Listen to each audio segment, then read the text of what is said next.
చూస్తే రాబోయే రోజుల్లో తెలంగాణలో టీడీపీ బలోపేతానికి యాక్షన్ ప్లాన్ సిద్ధం చేస్తామన్నారు ఆ పార్టీ అధినేత ఏపీ సీఎం చంద్రబాబు.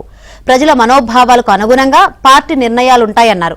దేశ అభివృద్ధిలో తెలుగువారి పాత్ర అగ్రగామిగా ఉండాలన్నారు.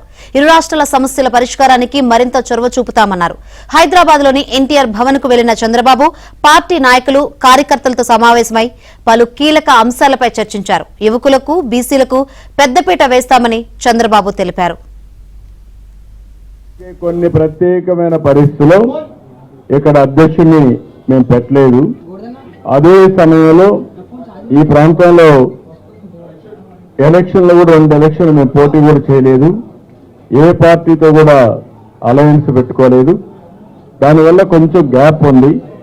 ఏదేమైనా మాకు కొన్ని ప్రయారిటీస్ ఉన్నాయి. ఆ రోజు ఉండే ప్రత్యేకమైన పరిస్థితుల్లో ఆంధ్రప్రదేశ్ రాష్ట్రంలో కాన్సన్ట్రేట్ చేయాలనుకున్నాం. చేశాం. మీరే చూశారు రిజల్ట్స్ అన్ని. ఇప్పుడు ఇక్కడ అందరూ అడిగేది ఏంటి, ఇక్కడ కూడా పార్టీ ఉండాలని చెప్పి అడుగుతున్నారు. దానికి ఏం చేయాలో in course of time decide చేస్తాం. ఏదైతే ఇద్దరం కలిసి ఒక మంచి వాతావరణంలో సమస్యల పరిష్కారం చేసుకోవాలని, ఇది 2 రాష్ట్రాల మధ్య సమస్యలు, 2 పార్టీలు కాదు, 2 వ్యక్తులు కాదు. అలాంటి సమయంలో ఇద్దరి మనోభావాన్ని గౌరవిస్తూ సమస్యల్ని పరిష్కారం చేసుకోవాలి. దానికి నేను ఆ రోజు చాలా క్లియర్గా చెప్పాం. ఒక అఫీషియల్ కమిటీ ఒకటి వేసుకున్నాం. క్యాబినెట్ సబ్ కమిటీ ఉంటుంది. అవసరమైతే ముఖ్యమంత్రి కలుస్తాం. ఇదే విధంగా ఇద్దరు ఇచ్చిపుచ్చుకునే దూరంలో యాక్ట్లో ఏమున్నాయి ట్రూ స్పిరిట్లో ఆలోచించి సమస్యల పరిష్కారం కోసం ముందుకు పోతాం. మళ్ళా తెలంగాణ బాగుపడాలి, తెలంగాణలో ఉండే తెలుగు జాతి అగ్రస్థానానికి వెళ్ళాలి. ఆ రోజు నేను వేసిన పునాది మీరు చూస్తే తెలంగాణ నెంబర్ 1 ఇప్పుడు తలసరి ఆదాయంలో దేశంలో నెంబర్ 1 వచ్చింది.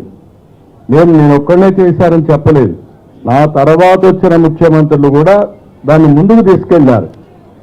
మనం వేసిన ఫౌండేషన్ వల్ల, బెస్ట్ ఎకో సిస్టమ్ వల్ల తలసరి ఆదాయం గుజరాత్ కంటే, మహారాష్ట్ర కంటే, కర్ణాటక కంటే తెలంగాణ ఎక్కువ ఉంది. దాన్ని నేను గర్వపడుతున్నా. నేనేం ఇది చేయడం లేదు. నేను అక్కడ డెవలప్ చేయాలి. నా చేతనైనంత వరకు తెలంగాణలో ఉండే తెలుగు వారికి కూడా న్యాయం జరగాలి. భారతదేశం ప్రపంచంలోనే ఒక అగ్రస్థానంలో అగ్రభాగాన్ని ఉండబోతున్నాం. నాలెడ్జ్ ఎకానమీలో నెంబర్ 1గా ఉండబోతున్నాం. దాని ఫలితాలు ఈరోజు మీకు హైదరాబాద్లో కనపడుస్తున్నాయి. ఏంటి నాలెడ్జ్ ఎకానమీని ప్రతి ఒక్కరు ఆలోచిస్తున్నారు. 25 ఏళ్లకు మునుపు హైటెక్ సిటీతో ప్రారంభించాం. ఫార్మాకు ప్రాధాన్యత ఇచ్చాం, ఫైనాన్స్ ప్రాధాన్యత ఇచ్చాం, బయోటెక్నాలజీ ప్రాధాన్యత ఇచ్చాం. నెంబర్ ఆఫ్ ఇంజనీరింగ్ కాలేజీలు, నెంబర్ ఆఫ్ మెడికల్ కాలేజీలు పెట్టి ఏదైతే హ్యూమన్ రిసోర్స్ డెవలప్మెంట్కి ముందుకు పోయాం. ఒక ఐఎస్పి, ఒక IIIT, అవన్నీ నల్సార్ అన్నీ అప్పుడు వచ్చేటివే. ఒక ఉర్దూ యూనివర్సిటీ అన్నీ వచ్చాయి.